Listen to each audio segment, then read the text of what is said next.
Welcome into another Stanley Cup Final edition of Daily Faceoff Live, coming to you live from Rogers Place in Edmonton, where the Orange Towels are getting placed down. We're streaming, as always, on the Daily Faceoff YouTube, and we're brought to you by Bet365. Download the app today. Use the promo code NATION.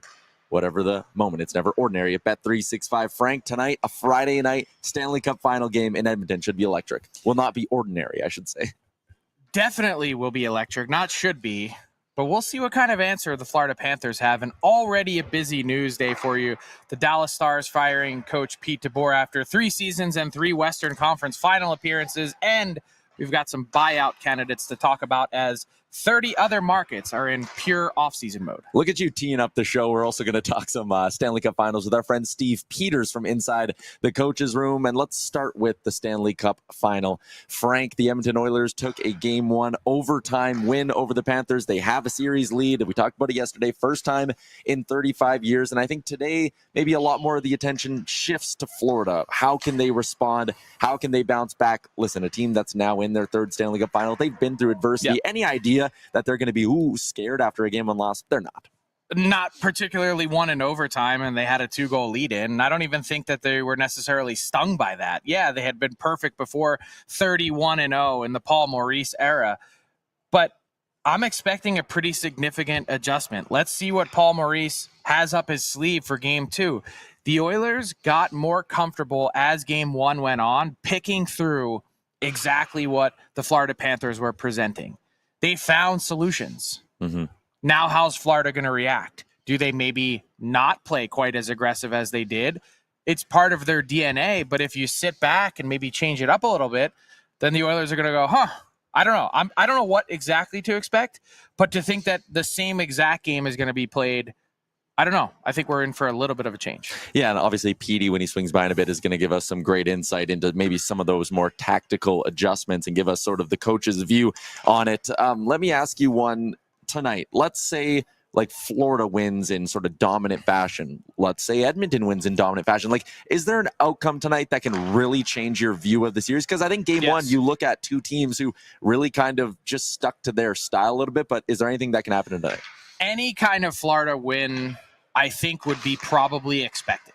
Like, I'm thinking that at some point, probably multiple times during this series, the Oilers are going to have some tough nights in terms of trying to put pucks in the back of the net. Mm-hmm. I don't know that you're going to get a Victor Arvidsson goal that goes in on Sergei Bobrovsky again. I'm assuming he's going to knuckle down tonight. Yeah. Plus, the idea that the Oilers may have a more difficult time to score. They did pick through it kind of cleanly and were able to be opportunistic. So my prediction, not that you asked for one, would be something like a 4-1 Florida win. So to answer your question is what would change this series, and my view of it would be any kind of Edmonton Oiler win. That I picked the Oilers in 7, but a lot of people have seen this as a chance for the Oilers to make this a relatively short series. You picked the Oilers in 5. You weren't alone. A lot of other people did. The only way to do that is to get off to a 2-0 lead. Mm-hmm. Yeah, absolutely. And you start to kind of piece together. If Edmonton can go up 2-0, they go on the road. Just get a split. All you need is a split at that point. But the other fascinating thing is, like, I think back to, it's really a best-of-7 series, but it's really just 7 coin flips, right? We talk about that all the time. And I think back to all those little breaks in last game. Connor McDavid, shorthanded, hits one off the cross, right? He beats Bobrovsky relatively clean. Florida, 5 minutes later, has a 2-1 lead after a goalie interference call. Like, there's so many little things in a game that can totally flip things. Well, I was going to say, but you could swing that the other way. Remember that sequence where that puck squirted off the glass and Stuart Skinner made a huge save? Yeah. That was one. How about the 4 chances in OT that Florida didn't bury in the first 5 minutes? I mean, there's a million of the what ifs. We could play that game forever, and that's just not how hockey works. So, and it's part of what makes the Stanley Cup Finals, Stanley Cup playoff hockey so great, is because every single one of those moments you're on the edge of your seat being like, is that going to be the turning point? Is that going to be the turning point? Yeah, I mean, think about the coach's challenge. What happens if the Oilers don't challenge? They just give up 1 goal in that circumstance. Maybe they win in regulation.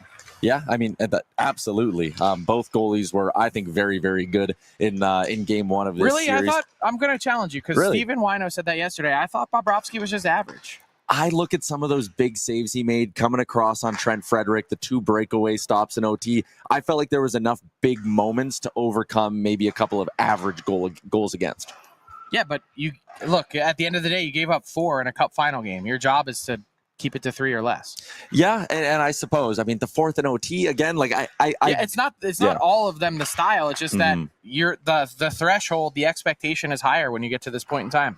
Yeah, we're going to keep talking Cup final in a little bit with Steve Peters in our big segment. But Frank, let's move on and get to the big news of the day. Just about an hour and a half ago, the Dallas Stars announcing that Pete DeBoer is out as the head coach of their franchise.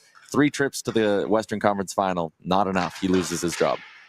Well, hasn't gotten over the hump yet in his career. And so he did get the 3-peat going to the Western Conference final and 3 years and out.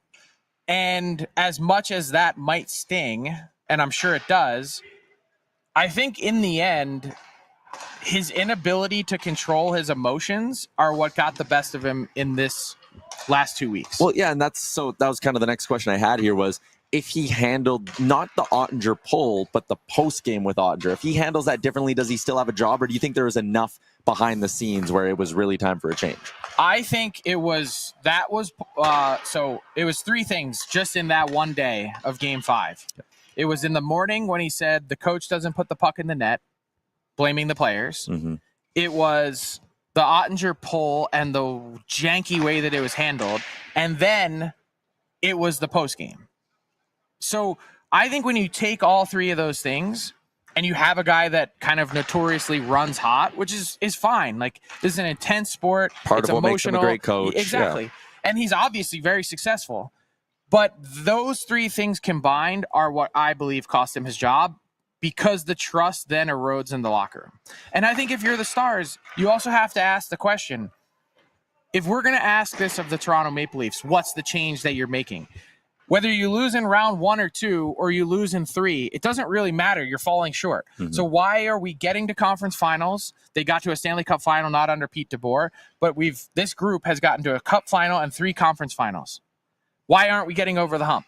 And so if you're going to ask those questions of other teams, it's right for the Stars to ask that of themselves. How do we change to then be better?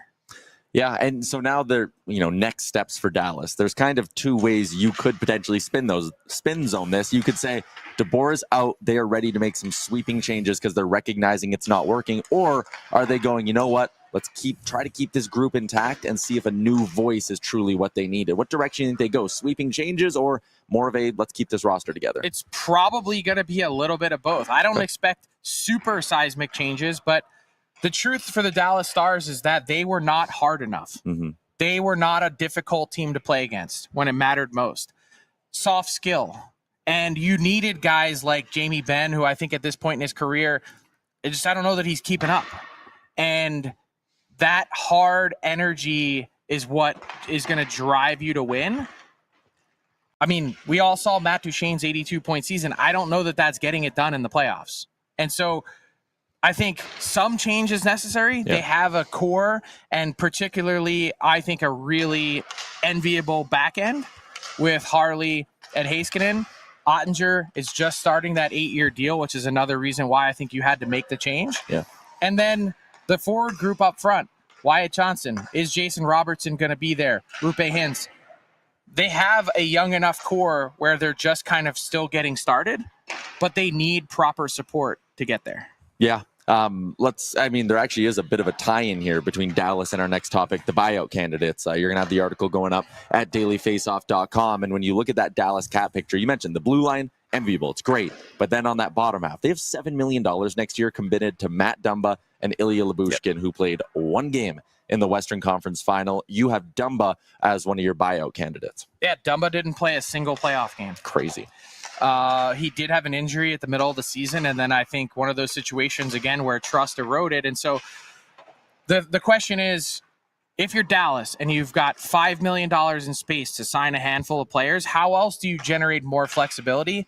One way to do that is to clear out $2.3 million and buy out the final year of Dumba's deal. Yes, you're going to have a cap hit for an extra year, but worth it to save the 2.3 right in the here and now, because the best case scenario would be to trade him and get him completely off your books, even if it's for nothing. I just don't think anyone's going to bail you out and allow you to do that. So he's a candidate for sure, and 7 listed today on dailyfaceoff.com.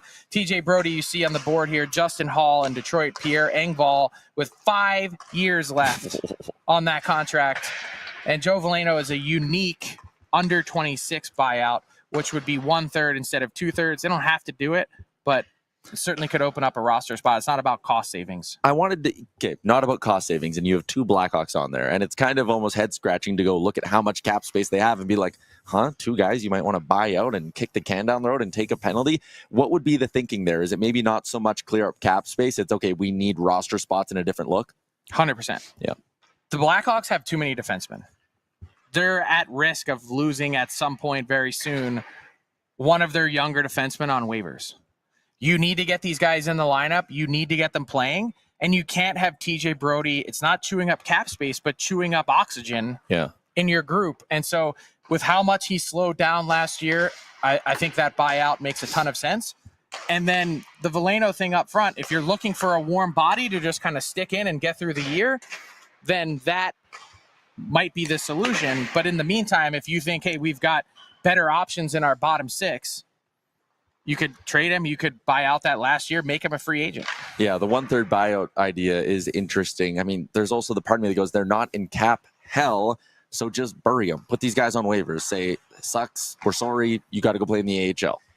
But if they're not in cap hell and they're not going to be next year either, what's the difference? The most fair thing to do for them is to cut them loose. Yeah, and that's fair as well. The most, I don't want to call it hilarious one, but it's Pierre Engvall, Frank. So much time left on that. And we talked about Matthew Darche and like the decision to keep Patrick Waugh. It almost feels like a future get-out-of-jail-free card, right? Because he can go, not my guy, I'm making a coaching change.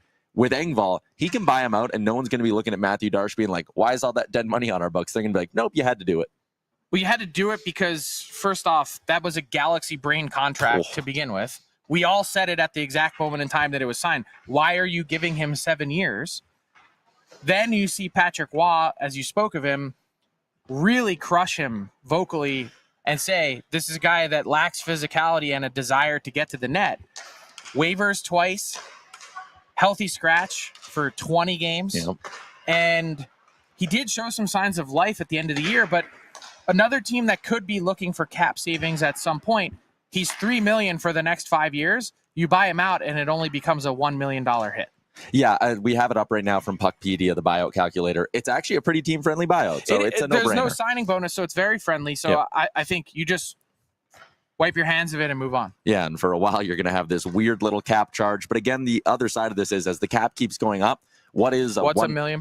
It's point some percent of your cap. Like, we're not even talking a full percent anymore with the cap getting close to $100 million. So yeah, that one feels like a no-brainer out on Long Island. Full list coming up on dailyfaceoff.com. In the meantime, Frank, let's get back to the Stanley Cup final talk and welcome in our friend Steve Peters. It's the All 32, and it's brought to you by Budweiser. Springtime, playoff time. It's no time for excuses. So call a bud, text out a bud, and call out their excuses for bailing on the playoffs. After all, springtime, playoff time, it's the best time of the year. Enjoy it with Budweiser.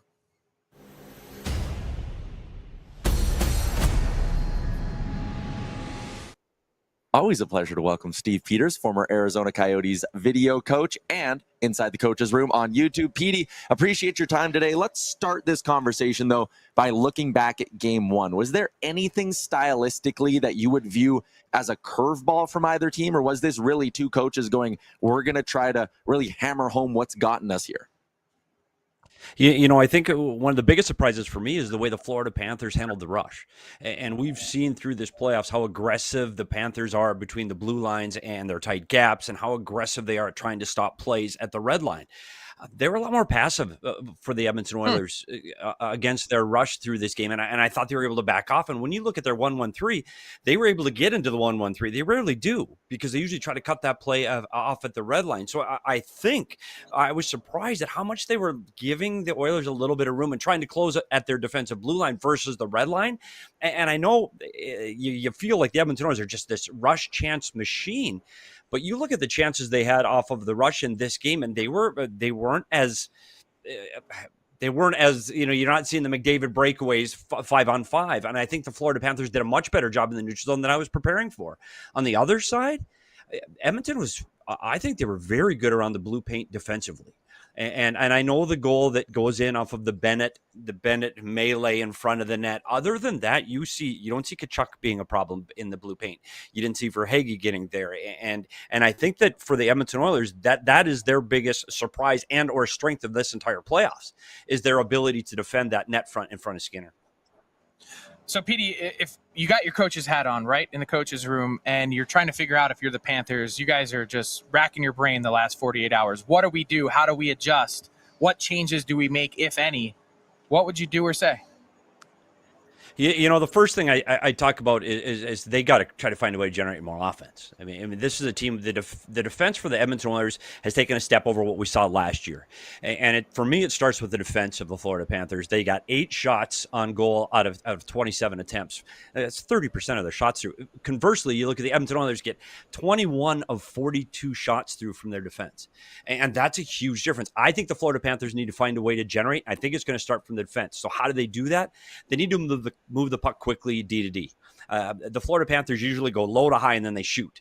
I think the Edmonton Oilers are getting in those lanes and they're blocking those shots. So look for the Florida Panthers to go D to D, or you're going to have to pull the puck off the wall to try to get those shots in the middle, because Florida generates from shots and then traffic rebounds, tips. They didn't do that against the Edmonton Oilers. That's not the way they were able to generate offensive opportunities in game one. So I think they need to find offense. And just what I said about their ability to give the Edmonton Oilers a little more space to the neutral zone, they're going to have to tighten up in the defensive zone. And I think what that means for me is they gave up so many shots. It's the most shots they've given up the entire playoffs. I would expect, if I'm the Florida Panthers, it's, hey, this is game on. We wanted to back off a little bit of Draisaitl and McDavid because we don't want to attack them and get beat, because we'll look silly. But I do think the Florida Panthers do need to take another step towards back to what they were doing more aggressively in the defensive zone to limit those scoring opportunities. They cannot give up 90 shot attempts again against the Edmonton Oilers. So I think you're going to see a more aggressive play in their defensive zone. And as always, when 29 and 97 are on the ice, and they're on the ice all the time, you need to stay above them. And I thought they did a good job 5-on-5 against McDavid. He was most effective on the power play and on, you mentioned it, that shorthanded chance off of the crossbar. But stay above those two if you keep them off the scoreboard, which is nearly impossible.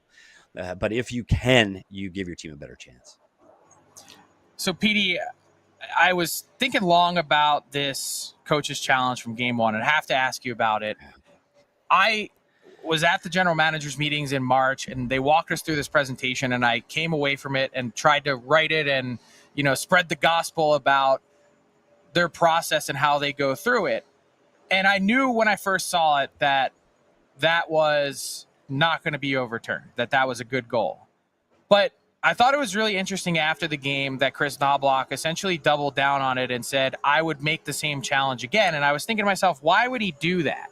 And then I thought, I know exactly what he's doing. He is pumping up and bringing some positive energy to his video coaches in his room. What do you make of that situation and how Chris Knoblauch handled it publicly? I think it's important. And we just saw what happened to Pete DeBoer on how he gets behind a microphone and what that can do to you long-term to your team. And I think what Knoblauch is doing is exactly what you said. Noah Siegel, the video coach of the Edmonton Oilers, I know well, I trust him. And if you're going to make a call like that in the Stanley Cup final, 10 minutes in, that's a gutsy call for Noah Siegel. So give him credit. To your point, yeah, I agree. This is one that you're hoping that goes your way, and you're hoping because it's Bennett and it's Sam Bennett, and the referees in the league might go, oh, it's Sam Bennett, and he really could have stayed standing, and the feet bumped, but he could have stood. The reality is, once their feet touch and he falls, that's why he fell. Now, whether he could have stayed up or if he's embellishing or he intentionally falls into the goaltender, all that is moot because their feet bumped, and that's why he fell. And I think that's where, as a video coach, you have to say, okay, I don't like it. I think this is horrific. I think he embellished it, but we're penalty killing at 66%. We're 10 minutes in. It's tied at 1. We're an even slate with 50 minutes to go. Let's just leave it at that. I'm a more conservative guy when I made calls, and I tried to look at the negative, but I know from Noah's point, you have to look at, okay, this is Sam Bennett, and he's falling into my goalie. I'm going to stick up for my team, my goalie. I'm going to make a statement. We're going to say, hey, we're not going to do this. I do see both sides. But at the end of the day, you really, and Frank, you know this, that the league wants to have goals. They want to have goals in this league, and they don't like to overturn something that has been called a goal on the ice. They don't. And it's very difficult to get that overturned. So it's balancing that emotion of the moment and oh, it's Bennett. He hit our goalie. It's interference. And balancing it with, gosh, this is really going to put us behind the 8 ball if we're wrong. I know the fans are going to be mad, but we got to go past this. Yeah, it's interesting. The fans, even your own goalie could be mad. I remember there was a moment in the LA Kings series when the Oilers didn't challenge a goal. I'm sitting here at the rink. Calvin Pickard went to the bench, and he was giving somebody an earful, and he was not happy about it. So maybe, like, I think you kind of made this point earlier, is this a little bit of like, hey, Stuart Skinner's been in a zone recently. Like, let's not rattle him a little bit. Let's show him some support. It is, and I think we're talking differently about this challenge if it ends up being 4-3 Florida than 4-3 Edmonton. Yeah. I think this is a much bigger story, and the challenge is a much bigger and bigger, comes into play a little bit bigger. But yeah, I always use that as my key, as one of the keys. I told the goaltenders, I remember telling that to Mike Smith because he complained about something after a game that I didn't challenge, and I said, "You've got to give me a cue. Throw your arms up, get mad, go at the ref, like help us make your call." And so when you see the reaction to Stu Skinner and Pickard in that game as well, it helps guide you to look deeper. But you also need to have trust from your head coach, and you also need trust from your goaltender that you're going to make the best decision for the team. And sometimes that's going against what your goaltender and even your head coach thinks. So again, Knoblauch saves the day here. But again, it's 4-3 win. It's a lot easier to be the guy saving the day when you're 4-3 winning versus you lose on a challenge that gives you a power play goal against as well. So I do think the conversation about this goal would be much different. However, I do think the referees are going to watch this tight. I mean, that blue paint is going to be, you're going to watch it. And when Bennett or Tkachuk is around that blue paint, they might get the next call, and they might get it before the puck goes in. They might get that goalie interference. It might change how the series progresses as we get through games 2, 3, 4. Last one for me. I think that game one played out, not necessarily the result, but the style was exactly how I thought it might be. And I think Paul Maurice echoed that yesterday. For you, in terms of how this next game goes, how much will we learn about how this series as a whole is going to play out? I think for me, with the Edmonton Oilers, and you look at last year's series where they outshot Florida, but they lose 3-0. I think the biggest differences for me is some of the lower players in the lineup. And I know McDavid and Draisaitl last year, by the way, hurt, and he didn't play as well as he has in this series. But you look through the lineup, and Kane not being there because of his injury last season, Kane is a huge difference maker in the series. And his physicality makes the Edmonton Oilers a different team than they were, not in just last year's playoffs, but the way they're progressing through this playoff series. He's been an equalizer against the Florida Panthers, and I think that's important. But it's the lower players in the Edmonton Oilers, like Kapanen, that are surprising me. Like, Kapanen was a big factor in the game yesterday. His speed, his ability to win battles off the wall. To your point, Frank, exactly how this series should have played out, except Edmonton is so much better along the walls than an Edmonton Oilers team I remember. Their ability to win battles against a Florida Panther team that dominates the walls was a huge difference in game one. Edmonton was able to get out. Florida couldn't keep the forecheck pressure on and sustained offensive zone time. So I do think that was a huge difference. I expect Florida to be more physical, if that's possible, more physical, especially on the forecheck. They have to do a better job of trying to get stops, and that starts with pushing Ekholm and Bouchard through the wall on the forecheck. They're going to have to wear that defense of the Edmonton Oilers that are moving the puck extremely well in this series. They're going to have to find a way to stop the puck in the offensive zone and get some offensive zone time. PD, to wrap it up, I'm going to put you in a real uncomfortable spot. You're going to be the tiebreaker for our Sergei Bobrovsky debate. Frank says below average. I think Bob was good. What did you think of Bob in game one? I'm going to go right there. He was good. And Bobrovsky needs to be great. And I know you look at the Ekholm goal, he literally has no chance. His face is buried in that. He was good. In a Stanley Cup final for Bobrovsky is not good enough. Now last year, remember, he gave up 8. Like, that was horrific. So yes, he has better. He has another gear. He has another level. He needs to be a guy at the end of the game going, wow, Bobrovsky was great. I don't think we did that after game one. He was good. The leg save he makes on the break, a huge save that on Frederick was the save of the game. But he needs 3 of those. And this is just the reality of Stanley Cup finals. Your goaltender has to be elite, and you have to be talking about him after the game if you're going to win games. And I think it's even more so with Bobrovsky because of the offense of the Edmonton Oilers. He was okay. He was good. He wasn't the Bobrovsky they need to be if they're going to win a Stanley Cup. You can find more of his insight on Inside the Coach's Room on YouTube. PD, great stuff as always. Enjoy game 2. Thanks, guys. Enjoy Edmonton. It's a lot of fun. Talk soon.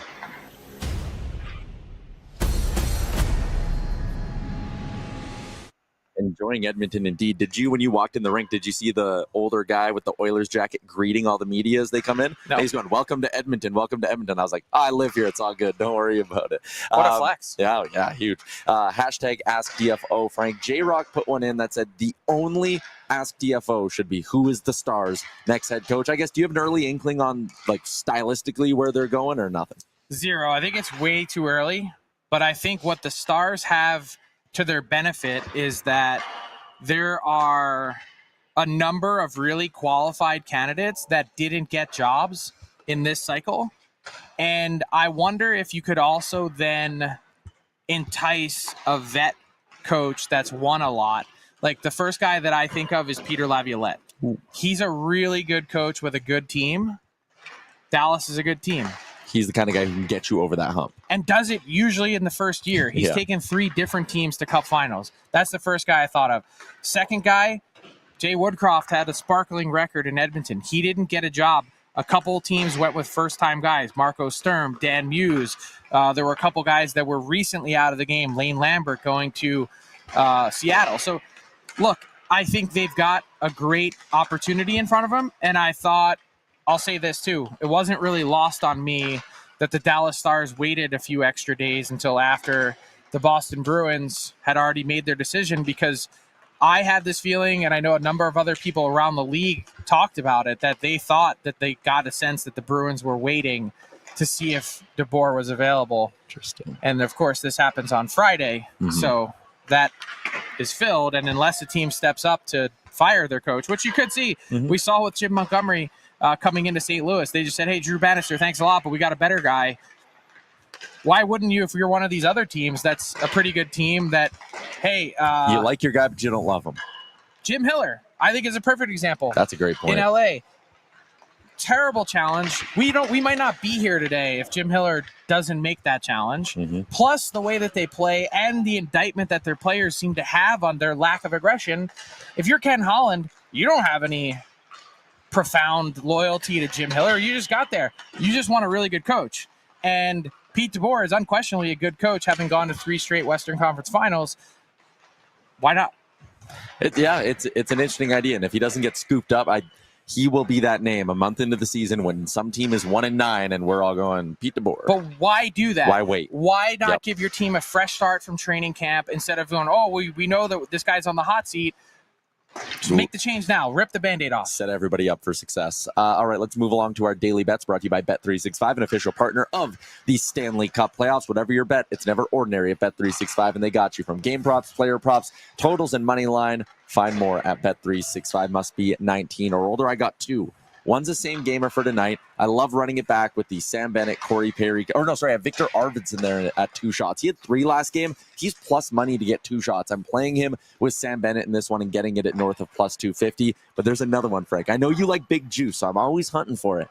They have a prop, futures bet. Sergei Bobrovsky to make 25 plus saves in every game in this series, plus 1,200. 12-1. That's pretty juicy. It is, but what happens if he has a game like the Cup final last year where he allows 8 or whatever and gets pulled? 12-1, basically. What if he only sees 20 shots in a game? That's the risk, right? It's not that the Oilers likely won't put up the volume, but it is possible that they get to like 22 or something on a night, and that's how it works. I don't know that I take it, but I understand the juice. Yeah, I appreciate the juice. Like if it was plus 200, plus 300, I'd be like, no, I'm not touching that. 12-1's kind of like 10 spot turns into 130. Yep. That's not terrible. We're gonna wrap up the show with a little bit of garbage time, Frank. We are inside Rogers Place right now. So you can see the Oilers morning skating behind us. Oilers ripping around in their their blue and white practice jerseys. But you wanted to talk a little bit about outside the arena. Yeah, it's one of my favorite things about the playoffs is when you go to a really intense market like Edmonton is the collective inhale and exhale on a daily basis throughout the calendar. So this has been 2+ months of this now of playoff action. And the fun part about it is this city is electric on game days. You go to lunch, everyone's wearing an Oiler jersey. They're out on the patios. They're starting to drink early. They're lining up to get into the moss pit, which has been unbelievable. And you see here. But the amazing part about that is not only are they hungover, exhausted, and flat out of money, But the next days in town are super quiet. As I mentioned, inhale, exhale. And so one of the great traditions of this sport and one of the things that makes it awesome is coming to the rink for a morning skate on a game day, and you can actually feel the buzz in the city.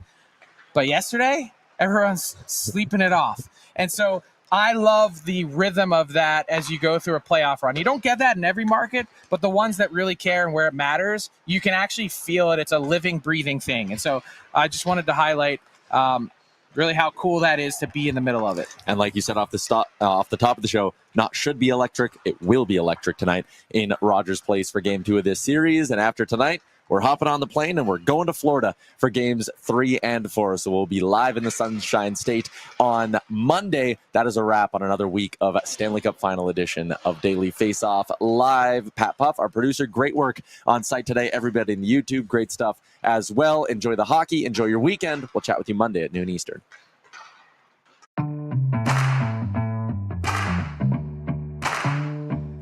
What's up, hockey fans? If you enjoyed that video, then you're going to want to hit the subscribe button to not miss any of our content. From daily live shows with Frank Seravalli to analysis from former NHLers to exclusive interviews with some of the biggest names in the hockey world on Frankly Speaking. You're going to want to hit that subscribe button and stay up to date with everything going on in the hockey world.